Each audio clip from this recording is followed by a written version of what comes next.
This is my finished spread for number 14, which was something green.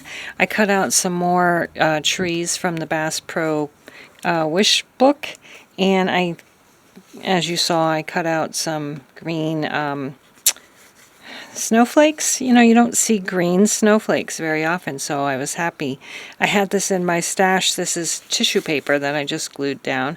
You see red, you see white, you see purple, and you see blue snowflakes, but you hardly ever see green ones. So here we have some green snowflakes and green trees. This is my finished spread for 15, and the prompt was presents.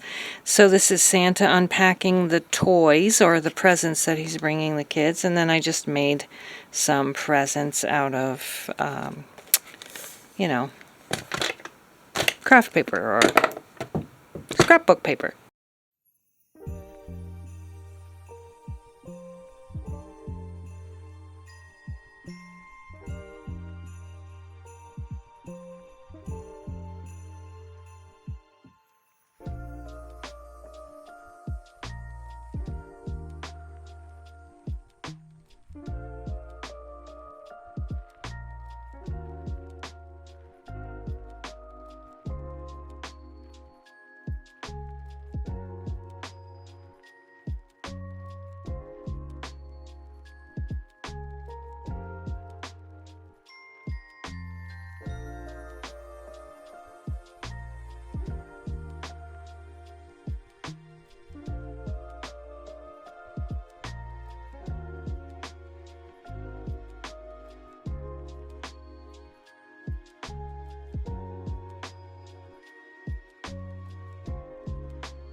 And there we have our cup of good cheer for prompt number 16.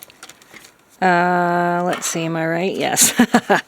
So as you can see, I just cut out a cup from some scrapbook paper, and I put some brown scrapbook paper behind it to be hot chocolate and some marshmallows, and this was cookies, and I thought that would be a great background for our cup of good cheer. And next is number 17, which is peppermint. Oh boy. Maybe some candy cane paper background for that one. Alright guys, thanks so much for watching, and we will see you again next time. Bye bye.